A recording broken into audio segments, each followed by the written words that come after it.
Fique com o Morro do Pedregulho, Pedro. Lá nem o calango sobrevive. Essas palavras saíram da boca de Antônio com um sorriso. O irmão mais velho, de terno, com o relógio no pulso, sentado à mesa de jacarandá do escritório do pai, como se já fosse o dono de tudo.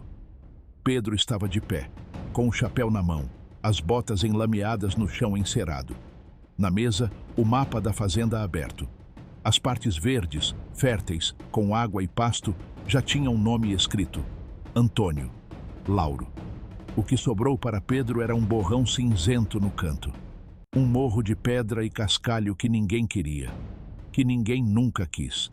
Pedro olhou para o mapa. Olhou para os irmãos. Não disse nada. Dobrou o chapéu nas mãos. Deu meia volta e saiu. Lá fora, o sol castigava a terra seca. Ele parou na porteira, olhou para o horizonte do pedregulho, aquelas pedras cinzentas cravadas no chão como dentes velhos, e fez uma promessa em silêncio.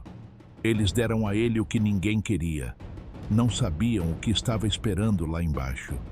Se o seu coração apertou ao ver o Pedro sendo tratado assim, não deixa ele caminhar sozinho nessa estrada. Deixa o seu like agora mesmo. Se inscreve no canal para acompanhar cada passo dessa virada. E me conta aqui nos comentários de qual canto do Brasil ou do mundo você está me ouvindo hoje. Para entender o que o Pedro sentiu naquele dia, você precisa entender de onde ele veio. Pedro era o filho do meio de 3. O pai, seu Joaquim, foi um homem que construiu tudo com as próprias mãos. Começou como diarista numa fazenda de outro. Juntou centavo por centavo. Comprou um pedaço de terra pequeno. Trabalhou aquela terra até ela crescer. Demorou 20 anos, mas cresceu. A fazenda que seu Joaquim deixou não era enorme, mas era honesta. Tinha pasto bom, gado de raça, um açude que nunca secou mesmo nos anos de seca mais brava, e uma casa-sede de tijolos que o próprio Joaquim assentou com a ajuda dos filhos, um a um, nas férias de julho, quando os meninos ainda usavam uniforme escolar. Pedro foi o único dos 3 que ficou.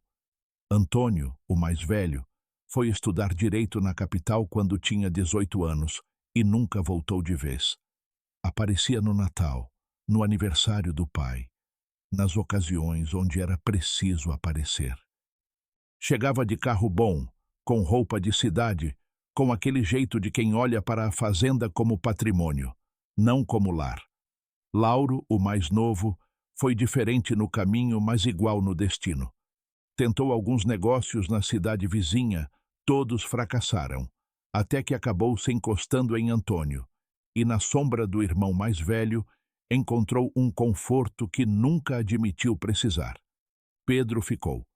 Não porque não tinha outra opção, porque não queria outra opção. Ele gostava do cheiro da terra cedo de manhã, quando o orvalho ainda estava no capim e o gado se mexia devagar no pasto. Gostava de saber o nome de cada animal, de sentir no pulso quando ia chover, de ver o milho crescer num palmo de terra que ele mesmo havia preparado. A fazenda falava com ele, e ele sabia ouvir. Seu Joaquim sabia disso. Nas tardes em que os 2 ficavam na varanda depois do serviço, o velho olhava para o filho do meio com um orgulho que não precisava de palavras. Pedro era a continuação do que ele havia construído. Era a garantia de que aquele chão não viraria outra coisa nas mãos de quem não entendia o que a terra pedia. Mas seu Joaquim cometeu um erro que muitos pais cometem. Achou que amor era suficiente para proteger o filho justo da ganância dos outros. Não é. A doença do pai veio devagar, daquele jeito traiçoeiro que a idade tem de chegar sem avisar. Primeiro foi a memória. Pequenas coisas. O nome de um vizinho que ele frequentou por 40 anos. O dia do aniversário da nora. A data de um pagamento que ele nunca esquecia. Depois vieram as fraquezas físicas. As pernas que não obedeciam nas ladeiras que ele subia sem pensar. as mãos que tremiam na hora de assinar o nome. Pedro cuidou do pai em silêncio, como fazia tudo. Acordava mais cedo para dar conta do serviço antes de ajudar seu Joaquim a se levantar. Fazia as refeições, dava os remédios no horário certo, lia o jornal para ele quando os olhos cansados não conseguiam mais focar nas letras miúdas. Antônio ligava toda semana, às vezes a cada 15 dias. Lauro aparecia de vez em quando. Ficava 2, 3 dias, saía com desculpa de compromisso. Pedro não reclamava, mas via tudo. Via o jeito que os irmãos conversavam baixo quando achavam que ele não estava perto. Via os papéis que Antônio trazia para o pai assinar nas visitas, papéis que o velho, com a memória já comprometida, assinava sem ler direito porque confiava no filho mais velho. Via e ficava quieto, porque Pedro era o tipo de homem que acredita que o trabalho honesto e a lealdade têm o seu retorno, que a vida, no fim das contas, não deixa homem de bem passar vergonha. Esse foi o erro do Pedro. A vida deixa. A vida deixa muitas vezes. O que a vida não faz é deixar para sempre. Seu Joaquim morreu numa segunda-feira de maio, com o sol ainda não tinha subido de vez, na mesma cama onde nasceram os 3 filhos. Pedro estava do lado. Antônio chegou 6 horas depois, de avião, com a mala de mão e o telefone colado na orelha, resolvendo questões de trabalho ainda no carro que veio buscar no aeroporto. Lauro chegou no fim do dia. O velório foi na fazenda, como seu Joaquim sempre quis. Pedro organizou tudo: a mesa, o café, o lugar onde o caixão ficaria, a comunicação com os vizinhos que precisavam saber. Recebeu cada pessoa que veio, ouviu cada história que contaram sobre o pai, agradeceu cada abraço. Antônio e Lauro ficaram sentados num canto conversando entre eles. A leitura do testamento aconteceu uma semana depois. Um advogado da cidade, homem de óculos e pasta de couro, sentou à mesa de jacarandá do escritório do pai e abriu o documento. Pedro estava de um lado, Antônio e Lauro do outro, com aquela postura de quem sabe o que vai ouvir e já está contando com isso. O advogado leu em voz pausada: as terras férteis do vale, o gado de raça, o açude, a casa-sede, divididos igualmente entre Antônio e Lauro. Pedro recebeu o morro do Pedregulho, 1,5 hectares de terra seca, com cascalho na superfície e rocha abaixo. Sem água, sem pasto, sem estrutura nenhuma. A parte da fazenda que seu Joaquim nunca conseguiu aproveitar, que ficava abandonada há anos, que ninguém visitava porque não havia motivo de visitar. O advogado terminou a leitura. Silêncio. Antônio foi o primeiro a falar, com aquele tom de quem está sendo generoso. Olha, Pedro, se você quiser vender sua parte para a gente compra. Não vai te fazer falta, você sabe que lá não tem serventia. Pedro olhou para o irmão. Depois olhou para o mapa, para o borrão cinzento no canto. Não vendo. Antônio trocou um olhar com Lauro. O tipo de olhar que não precisa de palavras. Como quiser. Antônio fechou a pasta. Mas não venha reclamar depois quando perceber que não tem o que fazer com aquilo. Pedro colocou o chapéu, levantou, saiu e foi para o Pedregulho. O morro do Pedregulho era exatamente o que o nome prometia. Pedra, cascalho, terra seca que esfarelava na mão como cinza. Alguns arbustos tortos que cresciam tortos porque não tinham outra opção. Um silêncio que não era paz, era abandono. Pedro ficou um tempo parado no centro daquilo tudo, olhando ao redor. Depois ajoelhou, enfiou as mãos na terra, sentiu o cascalho raspar a palma. Levantou e voltou para o alojamento dos peões onde ainda dormia, porque a casa-sede agora era de Antônio e Lauro. Nos dias seguintes, os irmãos começaram a reorganizar a fazenda. Antônio trouxe um administrador da cidade, Um rapaz de 26 anos com diploma de agronomia e 0 dias de lida no campo. Lauro ficou andando de um lado para o outro com ar de autoridade que nunca tinha exercido antes, dando ordens que os peões obedeciam por educação e não por respeito. Pedro continuou trabalhando. Ninguém havia pedido que ele ficasse. Ninguém havia pedido que fosse embora. Simplesmente ninguém havia falado nada. Ele acordava cedo, fazia o serviço que sempre fez, voltava. Uma semana depois, Antônio o chamou. Pedro, a gente precisa conversar sobre sua situação aqui. Ele ficou em silêncio, esperando. O Lucas, o administrador novo, vai assumir a gestão geral. Você tem experiência, a gente reconhece isso.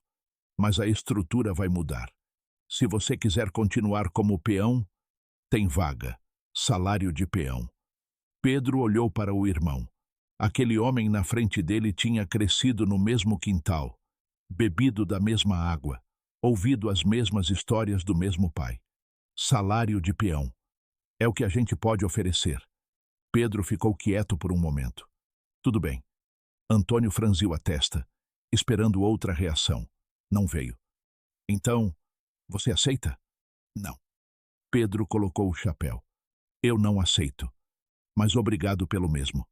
Saiu. Com o que tinha guardado de anos de trabalho, dinheiro que nunca gastou em extravagância porque nunca precisou de extravagância, Pedro comprou material de construção básico. Madeira, lona, pregos, ferramentas. Ergueu uma construção simples no pedregulho. Não era casa ainda. Era um abrigo. 4 paredes de madeira, teto de lona, chão de terra batida. Mas era no pedregulho. Era dele. A notícia de que Pedro tinha ido morar no morro correu a região num dia. Os peões da fazenda, homens que trabalharam do lado dele por anos, iam até a porteira do pedregulho no fim do dia para ver. Não diziam nada. Só olhavam com aquela expressão de quem não sabe se o que está vendo é loucura ou coragem. Antônio, quando soube, riu. Deixa. Ele vai voltar em 2 semanas pedindo emprego de peão. Lauro concordou. Pedro não voltou. De dia, ele trabalhava como diarista em propriedades vizinhas. Qualquer coisa que pagasse o suficiente para comer e guardar um pouco.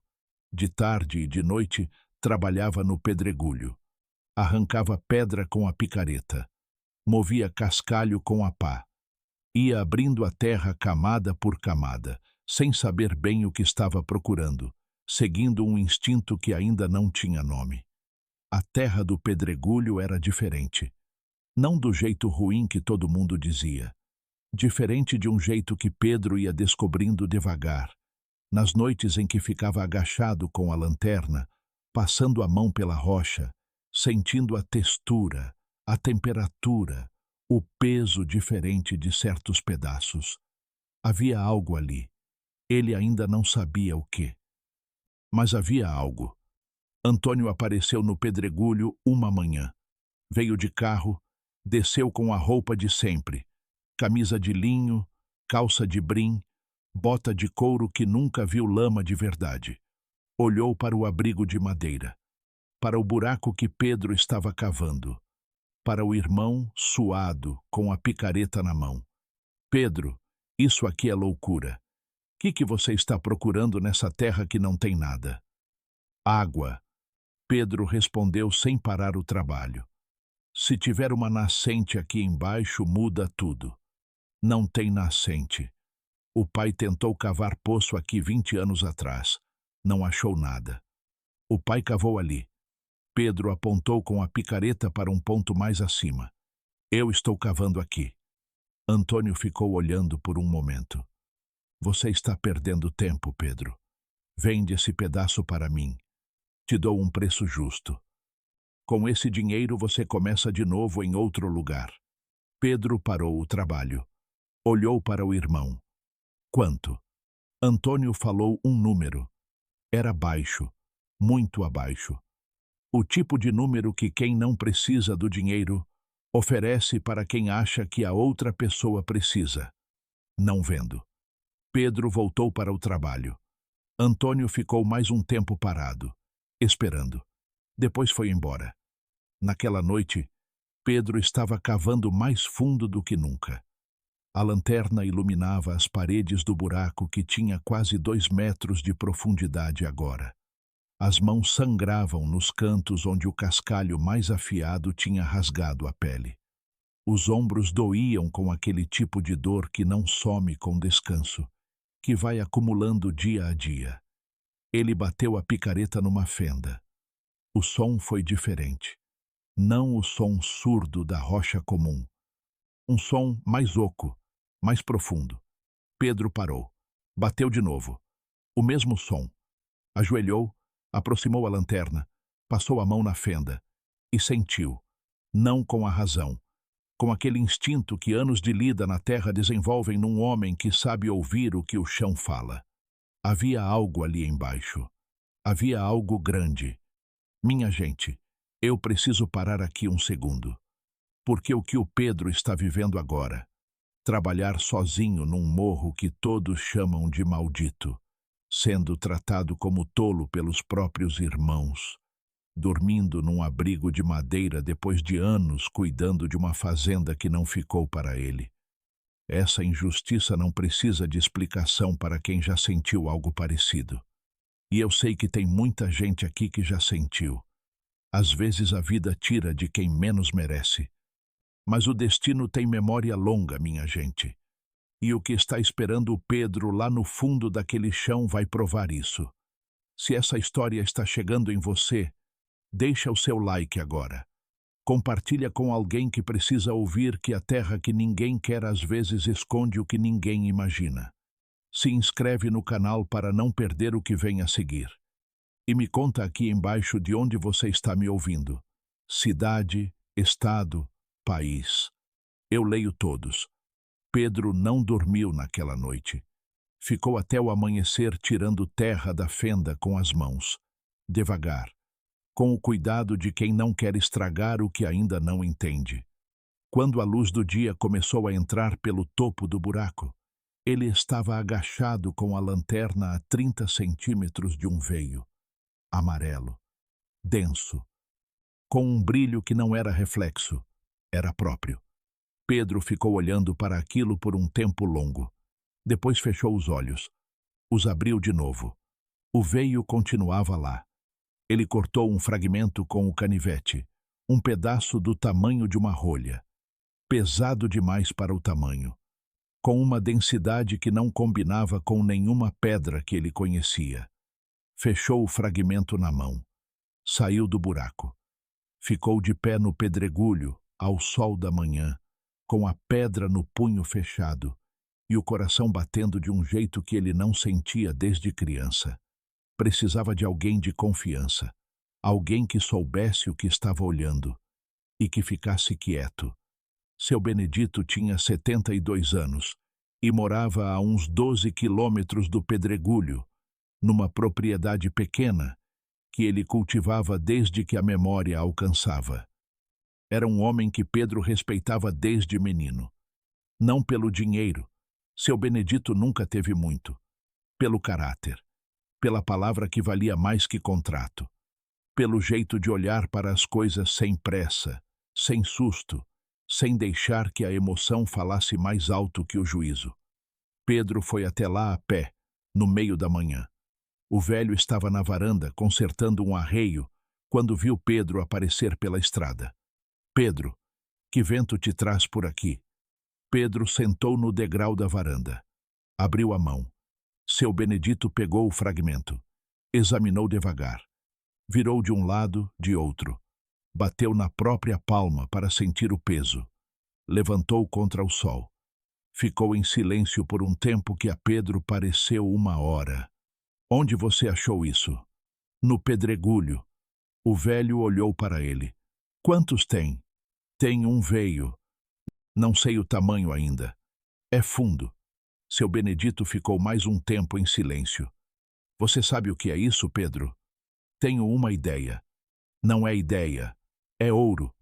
O velho disse a palavra com a mesma calma com que diria qualquer outra. Sem susto, sem exaltação.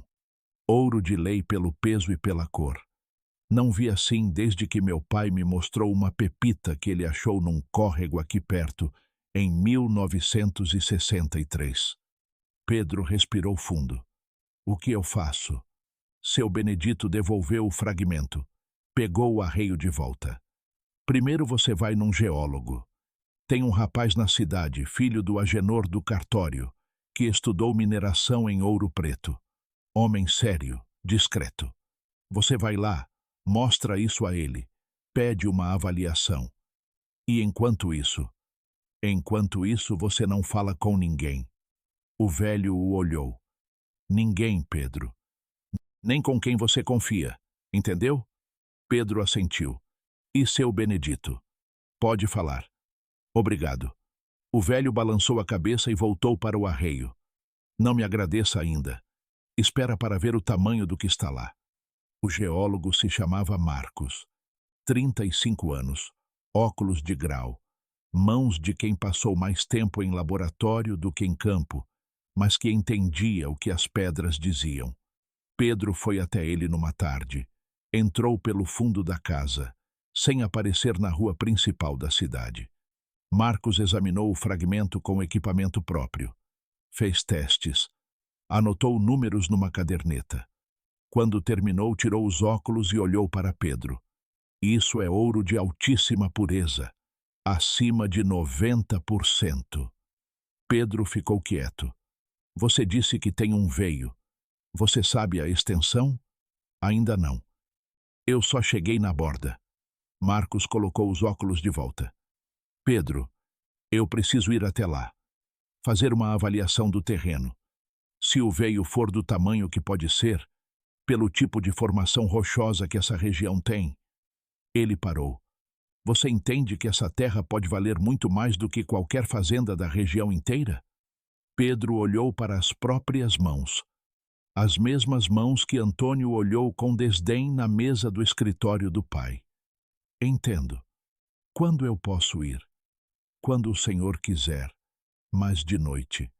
Marcos entendeu sem precisar perguntar por quê. Marcos foi ao pedregulho 3 noites seguidas. Cada noite descendo mais fundo, com equipamento de medição que Pedro carregava em silêncio, sem entender a metade do que o geólogo fazia, mas vendo no rosto do homem, que ficava mais sério a cada descida, que o que estava sendo medido era grande. Na terceira noite, já quase meia-noite, Marcos subiu do buraco, limpou as mãos na calça e ficou de pé olhando para o pedregulho à volta. Pedro, sim, o veio que você encontrou não é um filão pequeno. Ele escolhia as palavras devagar. É uma estrutura longa, extensa, pelo tipo de formação, pelo ângulo, pelos minerais adjacentes que encontrei junto. Isso aqui pode ser uma das maiores reservas de ouro da região central do estado. Pedro ficou parado. Quanto tempo para ter certeza? Eu preciso de mais análise. 2 semanas, talvez 3 para um laudo técnico completo. Mas Pedro... Marcos pausou. O que já analisei é suficiente para dizer que o valor desse terreno é... Ele parou de novo. Respirou. É incomparável com qualquer coisa que seus irmãos têm. O vento passou pelo pedregulho, levantando poeira fina. Pedro olhou para o morro ao redor, para as pedras que os irmãos chamaram de lixo, para o cascalho que Antônio quis comprar barato. Pensou no pai. Pensou se seu Joaquim sabia. Se aquele velho calado, de poucas palavras, que olhava para o Pedro com um orgulho que não precisava de explicação, havia deixado o pedregulho para o filho do meio de propósito. Não como sobra, como herança real. Não conseguiu saber, mas sentiu que sim. O laudo de Marcos chegou 22 dias depois. Pedro estava no abrigo quando o geólogo apareceu na porteira, de carro, com uma pasta fina debaixo do braço. Sentaram nos 2 tocos de madeira que serviam de cadeira. Marcos abriu a pasta e foi direto. A reserva estimada é de 4.200 quilos de ouro bruto. Pelo teor de pureza médio que analisei, o valor de mercado atual coloca essa reserva em aproximadamente 97 milhões de reais. Esse é o valor conservador. Pedro ficou olhando para o número escrito no papel. 97 milhões. A mesma terra que Antônio quis comprar por migalhas. O mesmo morro que Lauro chamou de pedregulho inútil. O mesmo chão onde Pedro dormia num abrigo de madeira com teto de lona enquanto os irmãos dividiam a casa-sede do pai. O que precisa para começar a exploração legal? Marcos explicou. Registro em órgão competente. Licença ambiental. Alvará de lavra. Um processo que levava meses, que exigia advogado especializado, que precisava ser conduzido com cuidado para não abrir brecha para contestação. E enquanto o processo corre, ninguém pode saber? Enquanto o registro não estiver feito no seu nome, qualquer pessoa que souber pode contestar a posse da reserva. Você precisa do registro primeiro. Pedro fechou a pasta. Quanto tempo para o registro? Se tudo correr bem, 60 dias. Então a gente tem 60 dias. Marcos assentiu. Pedro, você tem noção do que isso significa? Pedro olhou para o pedregulho, para as pedras, para o cascalho, para a terra que ninguém queria. Tenho. O registro não chegou a durar 60 dias. Na quinta semana, um funcionário do cartório da cidade, homem de língua comprida que conhecia todo mundo e que todo mundo conhecia, viu o nome de Pedro num documento de registro mineral e falou com a mulher no jantar. A mulher falou com a cunhada no dia seguinte. A cunhada encontrou Lauro numa farmácia 2 dias depois. Lauro, é verdade que seu irmão achou alguma coisa no pedregulho? Tá correndo isso aí. Lauro chegou em casa e foi direto para o telefone. Antônio estava em reunião quando o irmão ligou. Viu o número, saiu da sala, atendeu no corredor. Antônio, o Pedro registrou mineração no pedregulho. Silêncio. Mineração de quê? Não sei ainda, mas registrou. Oficial. Tá no cartório. O silêncio de Antônio durou mais tempo do que Lauro esperava. Eu estou indo aí. Antônio chegou à fazenda naquela mesma noite. Lauro o esperava na varanda da casa-sede. Os dois ficaram um tempo conversando baixo, com aquela urgência de quem está tentando calcular o tamanho de um erro que acabou de perceber. No dia seguinte de manhã, os dois foram ao pedregulho. Pedro estava trabalhando quando os carros pararam na porteira. Ele parou. Ficou de pé com a picareta no ombro, esperando. Antônio desceu primeiro. Veio com o passo de quem está tentando parecer calmo. Pedro, a gente precisa conversar. Pode falar. Soubemos que você registrou alguma atividade mineral aqui. Antônio olhou ao redor com uma discrição forçada. A gente queria entender o que está acontecendo. Afinal, somos irmãos. Isso é assunto de família. Pedro ficou em silêncio. Assunto de família. Ele repetiu as palavras devagar. Como foi assunto de família quando vocês ficaram com o pasto, o gado e o açude e me deram o morro de pedra? O testamento foi o que o pai assinou. Pedro o olhou, com a memória que já não estava boa. Depois de você ter visitado 3 vezes num mês, quando antes vinha 3 vezes por ano. Antônio abriu a boca. Fechou. Eu não estou aqui para brigar, Pedro. Eu sei que não está. Você está aqui porque descobriu que esse morro de pedra pode valer alguma coisa. Pedro fez uma pausa. Mas tarde demais, Antônio. O registro está feito. O terreno é meu. A reserva é minha. Lauro, que estava um passo atrás, tentou. Pedro, mas a gente é família. A família se lembrou disso agora. O silêncio que ficou era pesado como cascalho. Antônio respirou fundo. Mudou o tom. Pedro, a gente pode chegar num acordo. Você tem a reserva, a gente tem a estrutura da fazenda, os contatos, o capital para tocar a exploração. Juntos seria mais fácil para todo mundo. Pedro os olhou de um para o outro. Mando uma resposta pelo advogado. Virou as costas e voltou ao trabalho. A resposta do advogado chegou na semana seguinte. Não era o que Antônio esperava. Pedro havia contratado um escritório especializado em direito minerário de Belo Horizonte. Gente que conhecia cada detalhe da legislação, cada brecha que poderia ser explorada, cada caminho para contestar e para defender. A carta era técnica, formal e direta. Pedro Alves Cardoso era o único proprietário legal da reserva mineral registrada.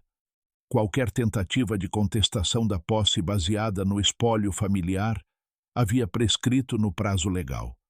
A reserva não integrava o bem partilhado porque não havia sido identificada no inventário. Era dele, integralmente. Antônio leu a carta 3 vezes. Depois ligou para o próprio advogado. A conversa durou 40 minutos. No fim, o advogado foi claro. As chances de reverter o registro eram mínimas. Pedro havia feito tudo certo, no tempo certo, da forma certa. Antônio foi ao pedregulho uma última vez. Dessa vez, sem Lauro, sozinho. Pedro estava sentado no toco de madeira na frente do abrigo quando o carro parou. Já era tarde da tarde, o sol descendo atrás das pedras, pintando o morro de laranja. Antônio desceu, veio até Pedro, ficou de pé na frente dele. Não havia mais a postura de quem está negociando. Havia apenas um homem mais velho que o irmão, com o peso de uma percepção que havia chegado tarde demais. Pedro, eu preciso te dizer uma coisa. Pedro esperou. Eu errei. A voz de Antônio saiu diferente, sem a firmeza calculada das outras vezes. A gente errou. Quando o pai morreu, eu me deixei levar. A fazenda, o tamanho do espólio, a divisão. Eu deveria ter sido mais justo. Pedro ficou olhando para ele.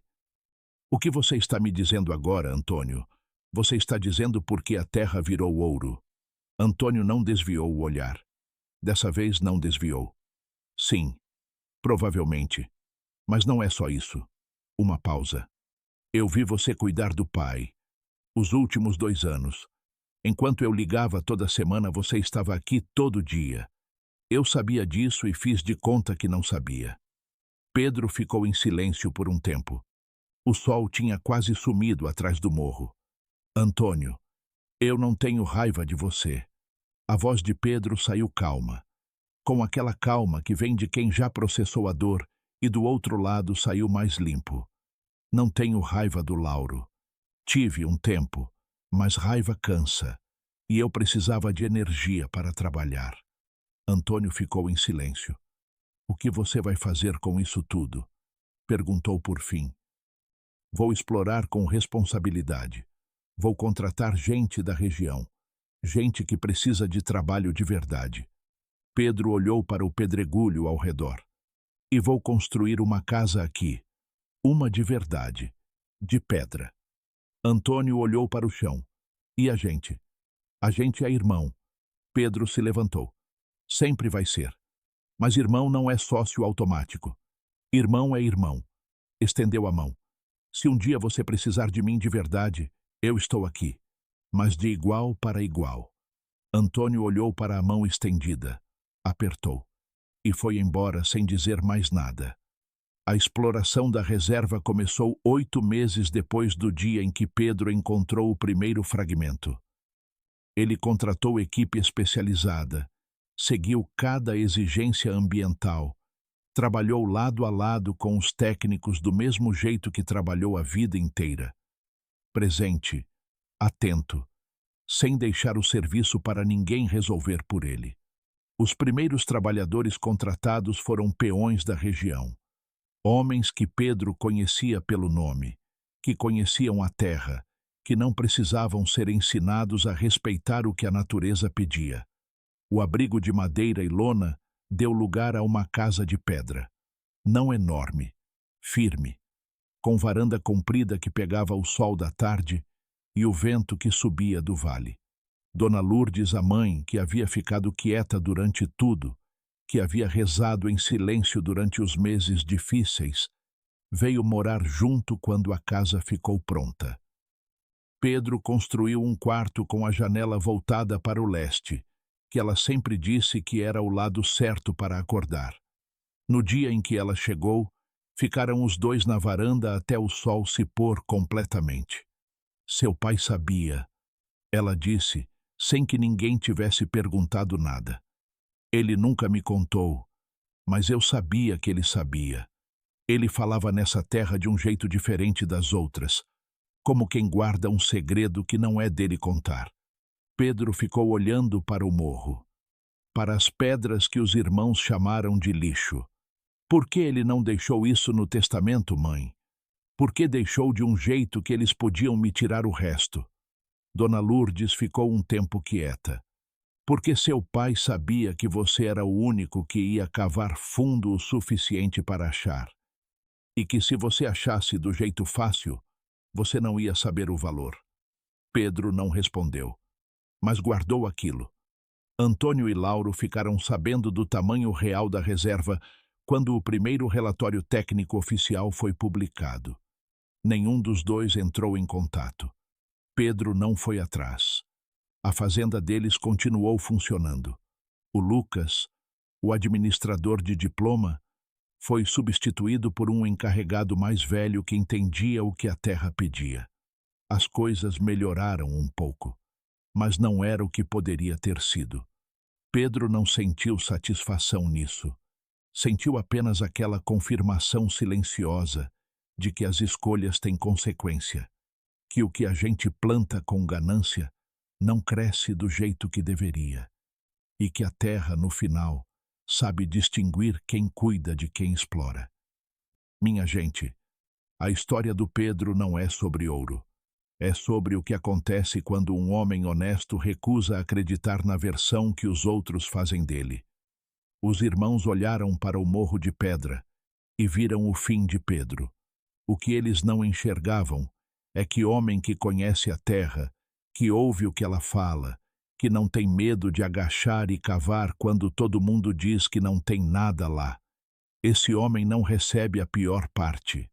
Ele recebe a que tem mais profundidade. Pedro não ficou rico e esqueceu de onde veio. Ficou rico e construiu no mesmo chão onde dormiu num abrigo de lona, na mesma terra que os irmãos desprezaram, com a mesma mão que eles acharam que não era suficiente. E é assim que a vida funciona, minha gente. Às vezes o que jogam fora de você é exatamente o que vai transformar tudo. Se essa história chegou em você de alguma forma, eu preciso de um favor. Deixa o seu like agora. Não para mim. Para todos os Pedros que estão agora numa terra difícil, num trabalho que ninguém respeita, acreditando que o chão embaixo dos pés ainda tem algo para dar. Compartilha essa história com alguém que precisa ouvir que a pior herança, às vezes, é a melhor. Se inscreve no canal para não perder a próxima história. E me conta aqui nos comentários de onde você está me ouvindo hoje. Cidade, estado, país. Eu leio todos, sem exceção. Vocês são o motivo dessas histórias existirem. Até a próxima.